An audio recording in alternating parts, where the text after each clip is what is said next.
again. I'm Deserie, and I'm here to talk to you tonight about using herbs as medicine. And so there's so many herbs, and even one herb crosses so many boundaries that I'm only going to be able to touch on some things. And so I've created some categories that I'm going to touch on that I found to be very common categories. I'm out, excuse me, in the community a lot, and that's actually how I developed. I have a product line of herbal remedies, teas, and extracts, and that's actually how I came up with the products. Is people kept asking me, "Do you have something for this?" You know, so I've got a pretty good idea of really common things that people are interested in. So I'm going to jump right in, and when I'm done talking, I'm going to invite you to come up, and we have some little tea bags, and so you want to pay close attention, maybe take notes. Based on what you learn, you're going to be invited to come up and fill a tea bag with whatever herbs you choose that are here tonight, and take that home with you, so you can make your own herbal remedy. Okay? All right, so I'm going to get started. First topic I'm going to talk about is digestion. And so digestive herbs, many culinary herbs are digestive herbs, just makes sense, right? And so I brought tonight chamomile, and most people are familiar with chamomile. And chamomile is used for digestion and many other things, but it is a digestive aid, and it soothes the tummy. Most people are familiar with that. So I did bring some flowers. Some of the more obscure ones I'm going to go ahead and pass around, but, well, actually, I'll go ahead and pass this around. Most people, I think, have seen chamomile. Catnip, most people don't know, but catnip is in the mint family, and it's also helpful for digestion. It nourishes the nervous system, central nervous system as well. So it's a very calming effect. So unlike the effect that it has on our cats, it actually kind of has the opposite effect on us. So it's another kind of soothing thing, really good for soothing digestion. So luckily there's no cats here, so it's okay to open it.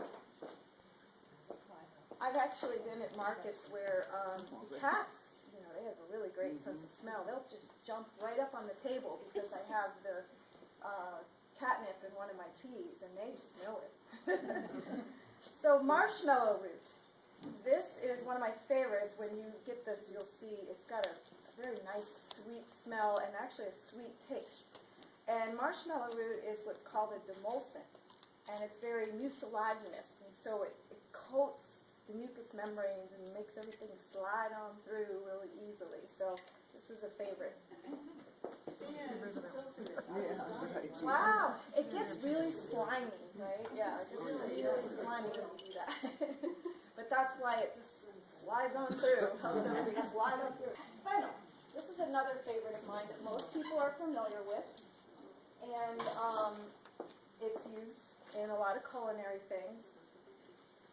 It helps alleviate and also prevent gas and bloating.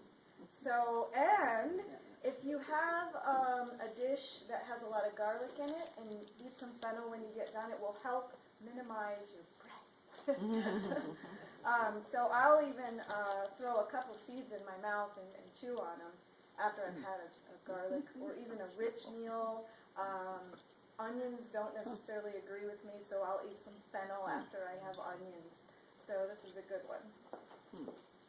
And lastly, in my digestion category, which there are many other, even one of our featured herbs, ginger, I'm not talking about in the digestion category, but I will be talking about it next in the pain category. Like I said, a lot of these herbs cross a lot of boundaries. And the reason I divided these up this way is I actually have teas around these things. So you can make your own blend tonight. I have a tea called Happy Tummy, and all of the herbs that I just described are in that tea. And what I did is when you come up and you get your tea bag, if you want to make your own Happy Tummy, I have a sheet here that tells you what's in there. Okay, so if you didn't catch it all. But the last one is Plantain, and this is another one that's very soothing. It's very soothing on the bowels. So that's the last ingredient in the Happy Tummy, and I'll be passing this around. This is the plantain leaves. Now these are used for other things, like you mentioned. Plantain is also something that's very healing for the skin. So that's outside of the digestive category, but talk to someone. If Willow were here, she would probably speak up and say, well, and plantain grows wild here. And maybe many of you already know that, but it does just grow. It's a weed, grows all over the place. It looks a little different up north. The leaves are bigger. Down here, and it's smaller. The leaves are smaller. All right. The next category is pain and inflammation. Anybody have any aches and pains? So, chamomile, which is being passed around, is a natural pain reliever. Specifically, it's been known to help with headaches. So, chamomile, yes. Ginger, one of our featured herbs. Ginger increases circulation, and if you have inflammation, which is normally what's causing pain, bringing blood to an area can be very helpful because it brings nourishment and oxygen. So ginger increases circulation, it's very warming, and so therefore it's very helpful if you have inflammation and pain. Linden. Linden flowers, linden leaves and flowers, and let me see, did I get any linden? I thought I did. It has a soothing effect on the central nervous system, so that's what makes it good for pain. And that's linden leaf and flower, and I don't see that I put it out, so I must not have brought that one. Marshmallow root again. Once again, the marshmallow root is very soothing, so it coats and soothes, and that's why it's a good choice for anyone, especially if you have joints that are angry. Marshmallow root is very helpful and soothing. Peppermint. Most people know peppermint is good for pain. It contains menthol. So both taken internally as a tea, or you can apply peppermint externally, and there's many different ways. If you're interested in herbal medicine making, I have lots of information on that too. I even brought some DVDs and books. Or if you can come to the free talk next week and take a peek. But you can use peppermint internally or externally for pain. To rosemary. Rosemary is another one that increases circulation. So again, just like I was saying a few minutes ago, when you increase circulation to an area, you're increasing the nourishment that goes to that area, and therefore it's very healing. So if you have inflammation causing pain, rosemary is helpful. And most people know rosemary, but I did bring it, and I did bring some peppermint as well. And lastly, for pain and inflammation, clove. This has been used for many office, right, for pain. It is also used in culinary things. A lot of people cook their hams with it. The clove is another herb that is wonderful for pain and inflammation. It does work particularly well in the mouth. And actually the tea I brought tonight in the silver thermos back there, all the herbs that I just discussed are in my pain relief tea, which is, if you want to sample it, if there's any left, is what's in the silver thermos back there. So if you did try it, you probably tasted the cloves, because they're pretty strong. They smell wonderful. And clove is another one that can be used internally or topically. And most herbs can, but it's one that's commonly used for pain. Okay, heart health. High blood pressure, all that fun stuff. I brought with me tonight hawthorn leaf and flower and hawthorn berries. And these help regulate blood pressure, whether it's high or low, they help regulate it. And it's also helpful for if you have high cholesterol. So that's hawthorn leaf and flower and hawthorn berries. And like most berries, they have a tart flavor when you make them as a tea. And that's typically what I do.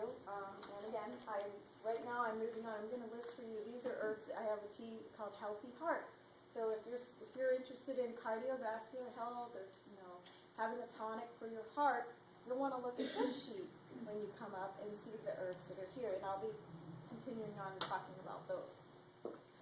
Okay, so Ginger is appearing again, one of our featured herbs.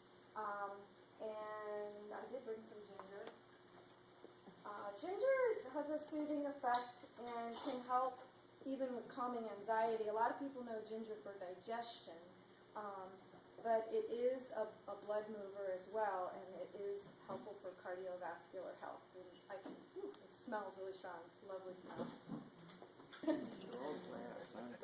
Okay, Valerian. How many people are familiar with Valerian? Okay, a lot of people. And so Valerian is an herb that's used for anxiety, helps people sleep, helps with headaches. And this is one of those herbs I think some people think it's really stinky and some people think it smells good. What else do we say? So Valerian actually helps stabilize the heart's rhythm, so it's been known to help with heart palpitations.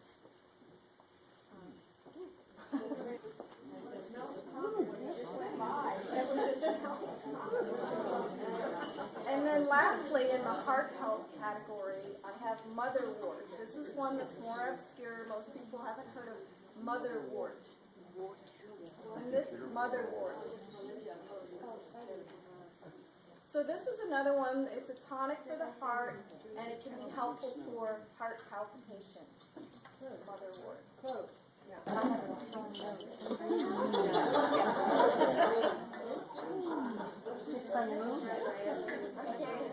How many people, this is January, so how many people resolve to eat healthier and maybe lose a couple pounds every year, right? So of course I'm going to talk about weight loss. Everybody wants to know about weight loss. People tell me all the time, if you really want to sell stuff, you need to do that weight loss. You need something for sex and something for anti-aging.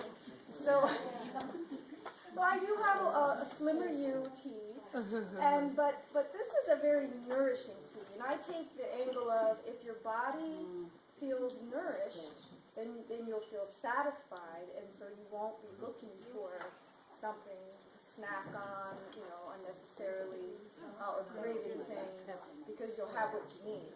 And so one of those things is alfalfa. Alfalfa is loaded with all kinds of great vitamins and minerals. It's very nourishing. And so, again, if your body is nourished, then you feel satisfied. So alfalfa. And then this is dried alfalfa. The fresh alfalfa that you can get it. It's in a lot of places now. The sprouts is loaded with all kinds of digestive enzymes, so it's really good for your digestion also.